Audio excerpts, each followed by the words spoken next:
네, 안녕하세요. 축구 생각입니다. 축구 승무패턴도 2회차가 종료가 됐죠. 그래서 2회차 간단하게 복귀하고, 그리고 주중에 있는 승부식 4회차 라리가 한 경기랑 EPL 4경기 이렇게 구성을 해왔습니다. 그래서 프로토 같은 경우에는 제가 고정 댓글로 몇 분부터 시작하는지 남겨놓도록 하겠습니다. 일단 간단하게만 복귀를 하겠습니다. 일단 좌측이 이제 풀백이고 우측이 독식픽이었는데, 좌측 풀백 같은 경우에는 11개 적중으로 이제 4등이 됐고요. 그리고 우측에 독식픽 같은 경우에는 9개 적중이 됐습니다. 독식픽 그리고 뭐 초안, 뭐 최종 다 이 픽들이 다 이제 9개가 적중이 됐고요. 좌측에 있는 이 풀백 같은 경우에는 일단은 뭐 4등이 됐지만 4등이라 보기에는 조금 민망하긴 합니다. 금액도 금액이지만 어쨌든 지금 그 적중 특례 처리가 된 적특 처리가 된 두 경기가 있었기 때문에 약간 실력보다는 좀 운이 좋았었던 그래서 제가 원래는 계속 이제 9개씩 적중이 돼 가면서 좀 좋지 않은 결과였었는데 그래도 오랜만에 일단 등수에 당첨이 됐고요. 아틀레티코 경기가 이 적특 처리가 됐는데 저는 투픽을 갔기 때문에 4등이 2개가 당첨이 됐습니다. 그래서 정영복님이 이제 2등에 당첨되셨다고 이제 댓글로 남겨주셔가지고 너무나도 축하드리고요. 당첨되신 분들 너무나 축하드리고, 그리고 당첨이 안 되셨더라도 또 3회차가 있기 때문에 이번 주 다시 또 준비를 해서 좋은 결과 있으셨으면 좋겠습니다. 자, 1번 경기부터 간단하게 복귀를 하겠습니다. 1번 경기 세비야 대 소시에다드 경기 같은 경우에는 최종 픽만 적중이 됐습니다. 왜냐면 최종 픽에서는 이 경기를 좀 지웠었기 때문에, 그래서 최종과 초안에선 적중이 됐지만 이 풀백과 독식픽에서는 저는 개인적으로 세비야보다는 소시에다드 사이드라고 생각을 했기 때문에 소시에다드 쪽으로 봤었는데 적중해서 실패를 했습니다. 근데 골 장면들이 다 소시에다드가 좀 어이없다기보다는 좀 이상하게 먹혔어요. 첫 번째 골도 골키퍼가 잘못이라고 보기도 좀 애매한데 어쨌든 그런 상황에서 실점을 했었고, 선제 실점을 했지만 곧바로 따라 붙었었는데 또 그 에네시리 선수에게 또 그 수비가 굉장히 많았는데도 좀 어이없게 또 실점을 하면서 분위기를 좀 내줬었던 그런 소시에다드였고요. 세비야가 강팀 상대로 이번 시즌 좀 약한 모습들이 많았어서 좀 소시에다드가 최근에 흐름은 좋지 않더라도 소시에다드가 강팀이기 때문에 해볼만 하지 않을까, 최소한 지진 않을 것 같다라고 생각을 했는데 적중해서 실패를 했습니다. 정배가 떴던 경기였었고요. 2번 경기 같은 경우에는 이 경기는 제가 좀 의심을 많이 했었던 경기였었고, 좀 저 때문에 이제 뭐 좀 의심을 해서 이변을 보셨다면 그 부분은 좀 죄송하다는 말씀을 드리고요. 풀베드에서는 일단은 뭐 단통으로 가자면 지금 무승부가 좀 확률이 적다라고 생각을 했기 때문에 승패 쪽이라면 단통이면 승이 그래도 좀 도전적으로 가는 것보다는 낫지 않겠냐라고 판단을 해서 단통 승으로 가서 풀베드에서는 적중이 됐습니다. 독식픽에서는 아예 그냥 이변으로 가서 켈른 승을 가서 적중에 실패를 했고요.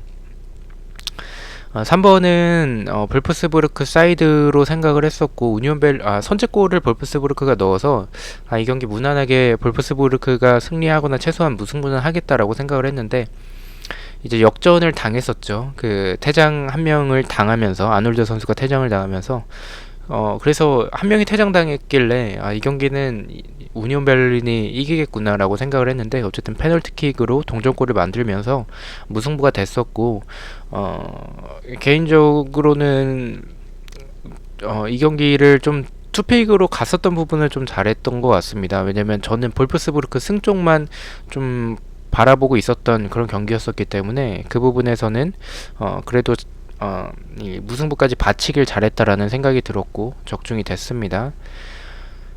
4번 경기는 샬케가 저는 이길 줄은 생각을 못했습니다. 일단 좀 이변이 나올 수도 있다라고 판단을 한 게 호펜하임이 지난 경기에서 보여줬던 수비적으로 너무 좀 불안했던 부분들이랑, 그리고 샬케가 그래도 역습에서는 좀 좋았던 장면들이 감독 교체 후에 있었기 때문에 이변이 나올 수도 있겠다라고 생각을 했지만 이변이라면 무승부지 않을까라고 생각을 해서 풀베드에서 무패 투픽을 가서 적중해서 실패를 했고요. 독식픽에서는 아예 그냥 꺾었습니다. 샬케 승무로 가서 일단 적중이 됐었습니다.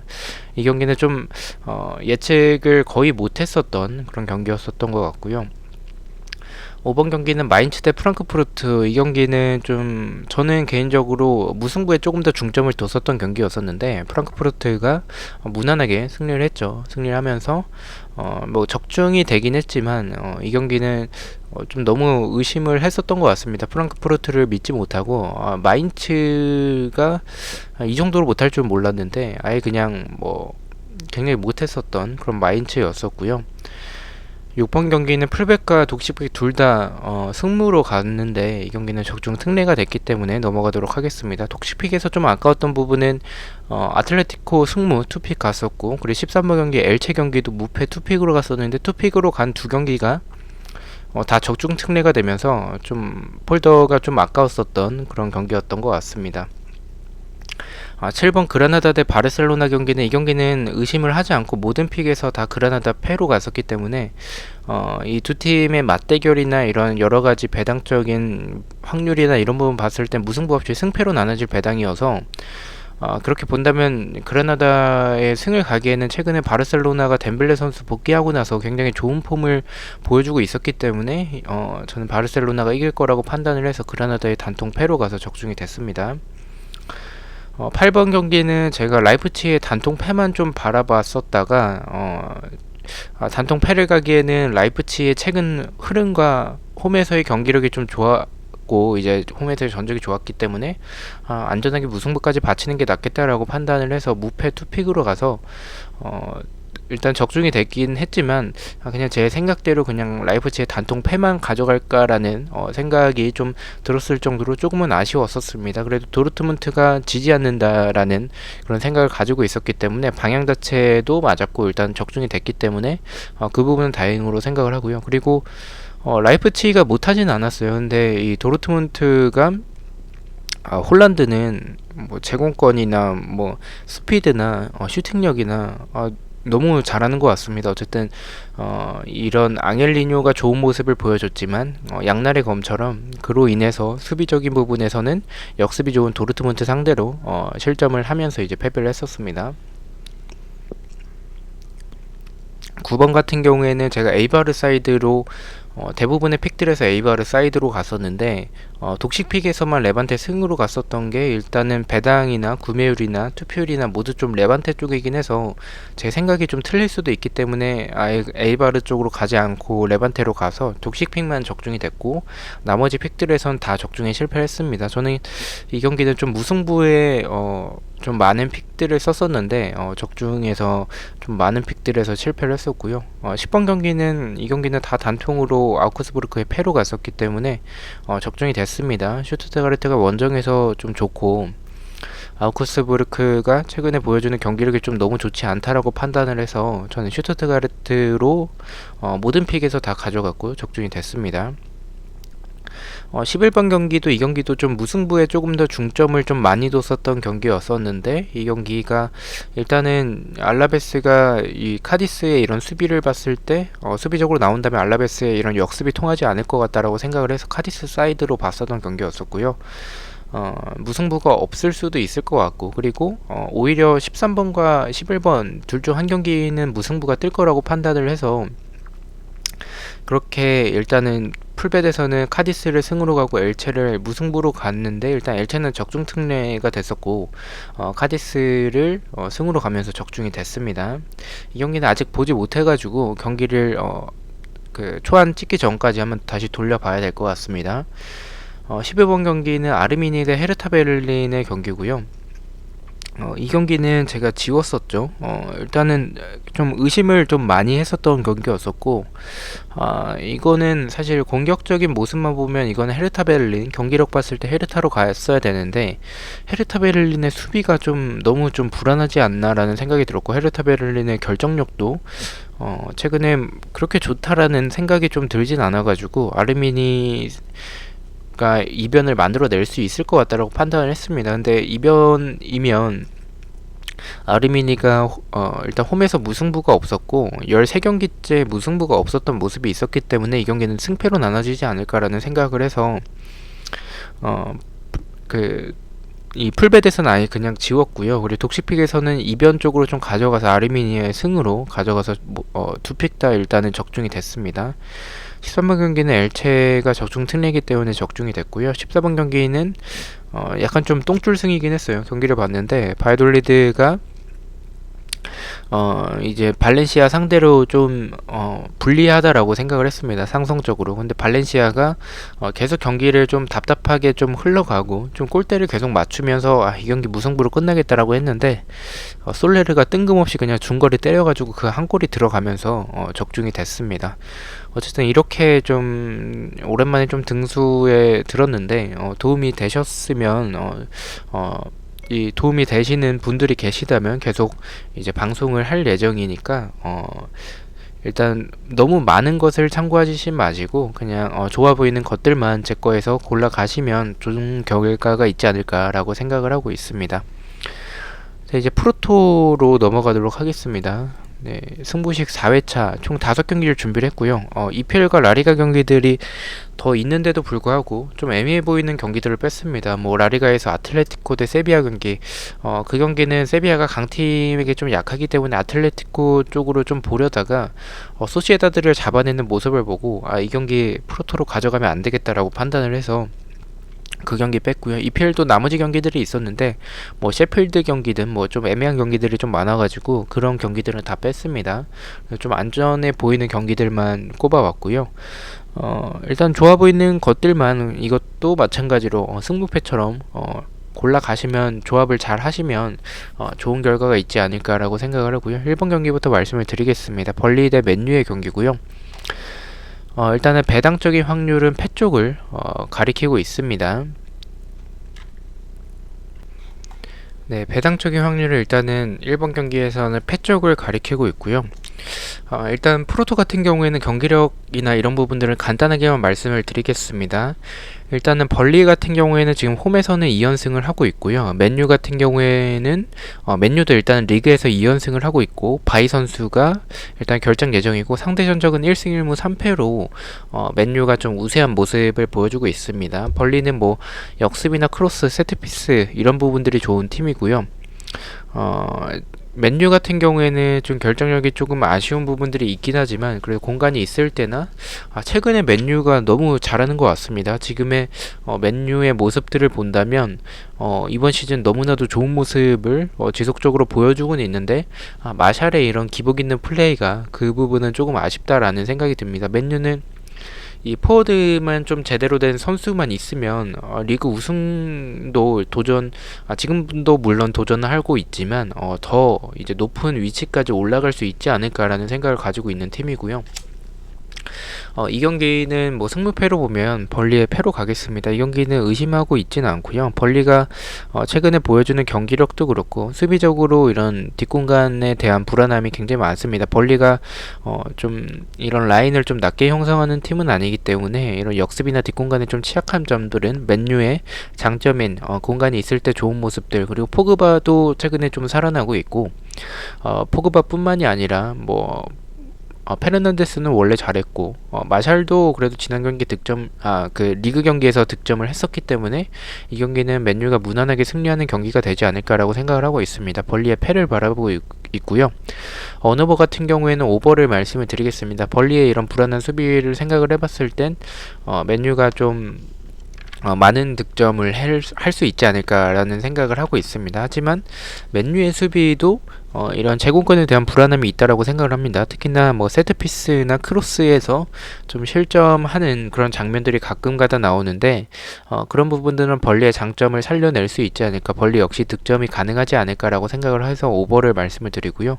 핸디캡 같은 경우에는 사실 이 경기는 살짝은 위험해 보이긴 합니다. 그래서 이 경기는 맨유가 분명히 많은 득점을 하겠지만 벌리 역시 저는 득점이 가능하다라고 봐서 2대1 정도로 맨유가 좀 힘겹게 이기는 경기가 되지 않을까라고 판단을 하고 있습니다. 벌리의 핸디캡 무승부를 말씀을 드리고요. 2번 경기입니다. 맨시티 대 브라이튼의 경기입니다. 배당적인 확률 국내에선 승무, 해외 배당에선 승 쪽을 가리키고 있습니다. 맨시티 일단은 리그 기준으로 3연승을 하고 있습니다. 하지만 부상자는 좀 많고요. 라포르테나 페란, 아게로, 가르시아, 아케 뭐 이런 선수들이 있습니다. 결장 예정이고요. 브라이튼 같은 경우는 램프티 선수가 결장 예정이고 비스마 선수가 그 옐로 카드 트러블, 그래서 경고 누적으로 출전하지 못합니다. 코널리도 일단은 결장 예정으로 나오고요. 원정에서 2연속 무승부를 하고 있는 브라이튼입니다. 하지만 상대 전적에서 맨시티가 5승을 하고 있고, 이거 완전히 맨시티가 똥배당을 받았습니다. 그만큼 이 경기는 좀 브라이튼이라면 맨시티가 그냥 무난하게 이길 것 같다라고 생각을 하고 있고요. 이 경기는 의심 없이 이 경기도 맨시티의 승을 바라보고 있습니다. 하지만 3.5점 언더여서 3.5점이 이 언오버가 기준점이어서 이 경기는 저는 언더 쪽으로 말씀을 드리고요. 언더로 보는 이유는 맨시티가 많은 득점을 할 수도 있겠지만 브라이튼이 사실 뭐 이런 압박이나 활동량 이론적인 부분들은 굉장히 좋습니다. 세트피스도 그렇고 그런 부분들을 생각을 해봤을 때, 그리고 수비적으로는 크로스와 세트피스에서 실점이 많고 공간을 좀 많이 내주는데 브라이튼이 맨시티가 사실 세트피스나 크로스 공격에서 그렇게 강한 모습은 아닙니다. 이렇게 뭐 높이를 활용한 공격은 크로스는 좀 좋지는 않지만, 그리고 데브라이너 선수를 활용해서 하프 스페이스에서 그런 낮게 가는 크로스 자체는 좋죠. 그래서 맨시티가 이길 경기지만 많은 득점을 하기에는 브라이튼이 쉽게 질 팀은 아니라는 생각을 가지고 있습니다. 그래서 저는 언더 쪽을 바라보고 있고요. 핸디캡 같은 경우에는 맨시티의 핸디캡 마이너스 1점 기준으로 승을 바라보고 있습니다. 일단은 맨시티가 이기고 2점 차 정도로는 이길 수 있다라고 생각을 합니다. 하지만 3점까지는 좀 힘들 것 같다라고 생각을 하고요. 저는 이 경기는 2대0 정도로 맨시티가 그냥 무난하게 이기는 경기가 될 것으로 바라보고 있습니다. 맨시티의 핸디캡 승을 말씀을 드립니다. 자, 3번 경기입니다. 아스톤 빌라 대 토트넘의 경기고요. 아스톤 빌라는 웨슬리는 어쨌든 이번 시즌 출전을 하지 못했기 때문에 웨슬리 선수 외에는 특별한 부상자는 없고요. 토트넘 같은 경우에 로셀소 선수가 결장 예정입니다. 일단 아스톤 빌라와 토트넘의 상대 전적, 아스톤 빌라가 3패로 좀 토트넘이 좀 우세한 모습을 보여주고 있고요. 배당적인 확률은 국내에선 승패고 해외 배당에선 좀 비슷한 흐름을 보여주고 있습니다.